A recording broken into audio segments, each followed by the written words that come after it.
Nous allons maintenant pouvoir corriger le second exercice qui est finalement très similaire. Nous observons que la structure est la même, mais seul le chargement a changé. Comme le chargement change et reste vertical, le degré d'hyperstaticité ne change pas. Nous avons toujours 3 équations dues au PFS et 3 inconnues en A et une inconnue en B. Donc H est toujours égal à 4 inconnus en 3 équations, H est toujours égal à 1. Nous allons donc pouvoir utiliser la même décomposition de la structure en enlevant la liaison au point B et en la remplaçant par un effort de valeur YB. Nous avons donc les deux structures suivantes. La première structure, qui est la structure isostatique qui supporte le chargement isostatique, c'est-à-dire l'effort réparti P. Pour rappel, P c'est égal à 1 kN par mètre. Et nous avons une seconde structure qui, elle, est la structure liée au premier degré d'hyperstaticité S1, pour laquelle nous avons uniquement un effort vertical unitaire. Nous avons finalement déjà fait ce cas-là. On est donc capable immédiatement de recalculer la valeur du moment. Le moment ici est le même que pour l'exercice précédent. Il est nul en bout de poutre et maximum sur appui. Il est de sens positif et sa valeur est 1 fois la longueur. Cette longueur c'est toujours 3 mètres. Donc nous avons toujours 3 kN mètres. Et c'est un moment qui est toujours triangulaire et positif. Intéressons-nous maintenant au moment dû à notre effort réparti dans notre poutre isostatique S0. Nous avons un moment qui, si l'on fait la coupure, est de la forme suivante.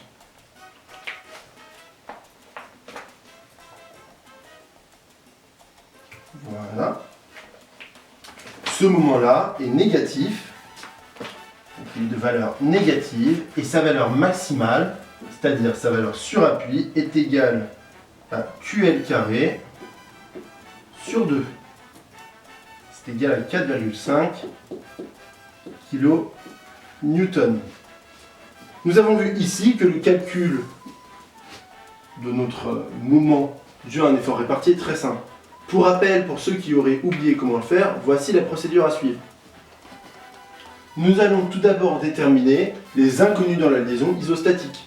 Ici, x à 0 est facile à déterminer, il est nul, puisqu'il n'y a aucun effort horizontal. Y à 0 est égal à la somme des efforts verticaux, il est donc égal à Q fois L, égal à 3 kN. M à 0 est égal au moment généré par notre liaison, d'accord ? Ce moment est négatif, il est égal ici à l'intensité de notre effort, donc l'intensité de notre effort équivalent c'est égal à QL fois le bras de levier, L sur 2. Nous avons donc M à 0 qui est égal à QL fois L sur 2. Nous avons donc un effort et un moment sur appui qui est égal à QL carré sur 2.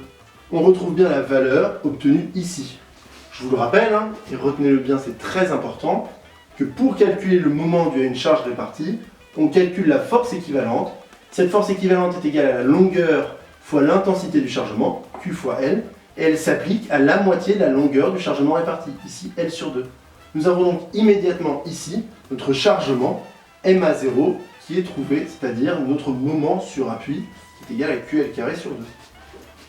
Nous allons donc pouvoir maintenant déterminer dans la suite de l'exercice les inconnus du problème de la méthode des forces que sont delta 1, 0 et delta 1, 1.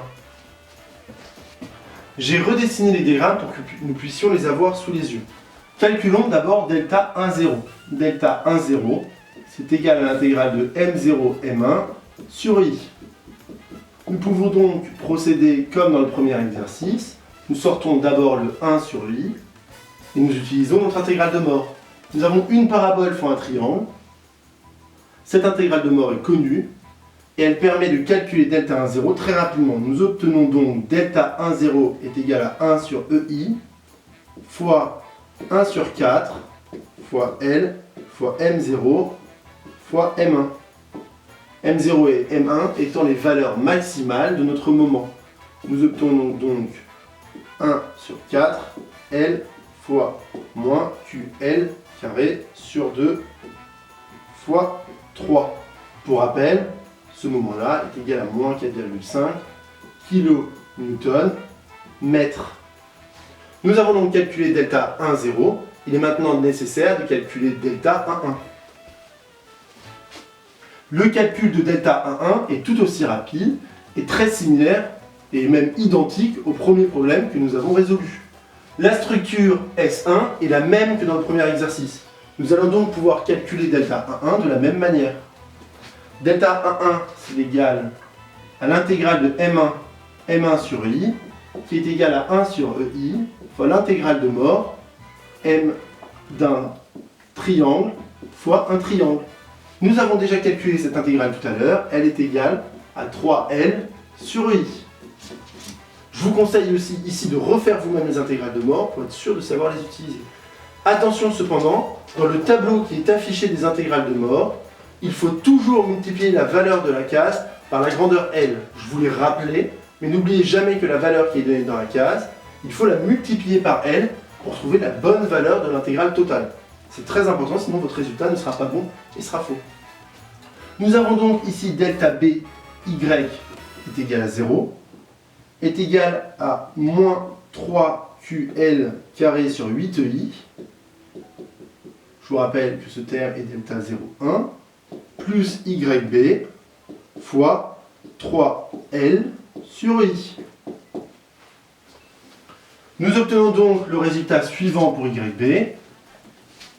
YB est égal à QL carré sur 8, c'est égal à 1,125 kN. Nous avons donc déterminé ici la valeur de YB. Il est nécessaire, maintenant que nous connaissons YP, de calculer YA, XA et MA. Nous allons le faire immédiatement. Un schéma de la structure apparaît pareil à gauche du tableau. Sur ce schéma, nous pouvons voir, en effectuant un équilibre simple, que XA est égal à 0. Il n'y a toujours pas d'effort horizontal dans notre structure. YA plus YB moins QL est égal à 0. YA et YB sont les inconnus dans nos liaisons, et moins QL est l'effort total vertical impliqué par l'effort réparti. Nous obtenons donc que YA est égal à QL moins YB. YA est égal à 1,875 kN.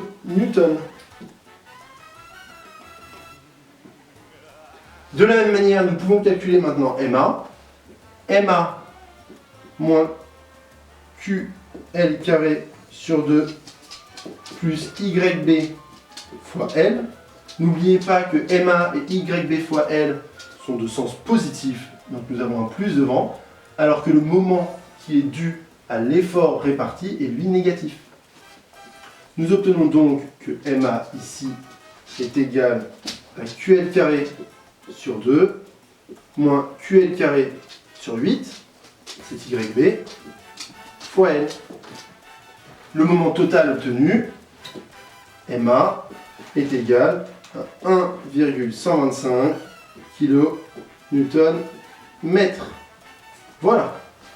Maintenant que nous avons finalement réussi à déduire toutes les inconnues de nos liaisons, il ne nous reste plus qu'à effectuer une coupure pour pouvoir trouver la valeur de nos diagrammes et leur forme.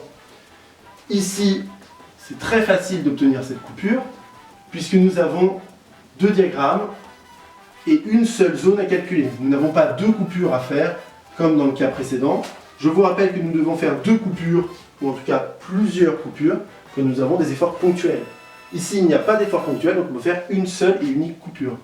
Nous avons donc notre encastrement, notre poutre, notre coupure, et nous avons ici notre diagramme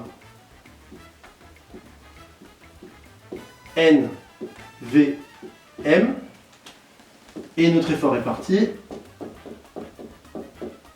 Q.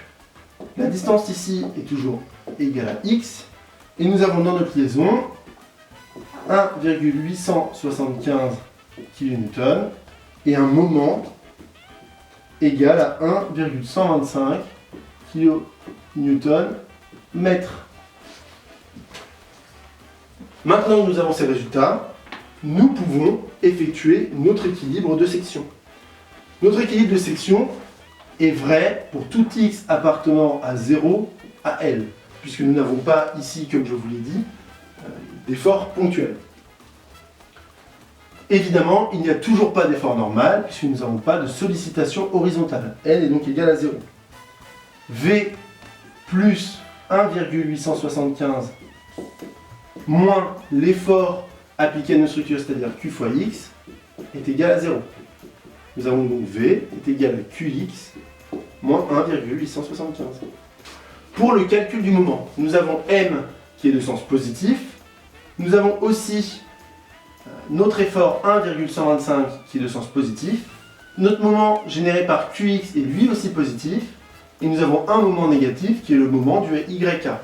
Donc nous allons faire la somme de ces moments. M plus 1,125. De la même manière, il est positif. Plus QX fois X sur 2. QX fois X sur 2. Positif lui aussi, moins le dernier moment qui est négatif, 1,875, X, et le tout est égal à 0. Nous obtenons donc que notre moment en fonction de X est égal ici à moins QX carré sur 2 plus 1,875x moins 1,125. Ici, pour rappel, Q est égal à 1, donc nous pourrions écrire moins x carré sur 2 plus 1,875x moins 1,125. Nous pouvons donc maintenant tracer nos diagrammes de notre structure. Nos diagrammes ont la forme suivante. Le diagramme de V est triangulaire, avec ici 1,125 kN positif, et ici une valeur négative de moins 1,875 kN aussi. Pour le moment, nous avons le moment maximum au même point X ici. Nous avons notre X max. Nous avons donc un moment qui ressemble à quelque chose comme ça. Ici, nous avons X max. Nous voulons calculer cette valeur et nous voulons calculer cette valeur. Cette valeur est facile à obtenir, c'est le moment dans la liaison, c'est-à-dire 1,125 kN/m. Comment calculer X max et la valeur du moment max? Pour rappel, le moment est maximum quand l'effort tranchant est nul. Nous allons donc calculer à quelle abscisse X V est nul, et une fois l'abscisse X connue, nous pourrons calculer le moment max.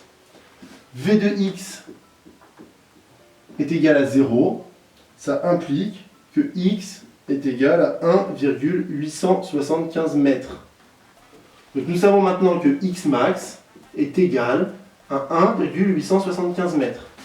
Pour obtenir cette équation, nous avons juste cherché à obtenir les X en posant que l'effort tranchant V que nous avons calculé précédemment est nul. On obtient donc notre valeur de X max. Pour calculer le moment max, c'est égal à M de X max. On remplace donc dans nos formules X par 1,875 mètres pour obtenir la valeur maximale du moment qui est égale à 0,64 kN/m. Nous avons donc ici obtenu aussi nos diagrammes. Juste oublié de mettre signe positif. Positif ici et négatif ici. Évidemment, attention. Non, je me suis trompé sur les signes. Attention, c'est positif ici, négatif ici. Voilà. Nous avons donc pu obtenir nos diagrammes et nous avons donc la solution totale de notre exercice.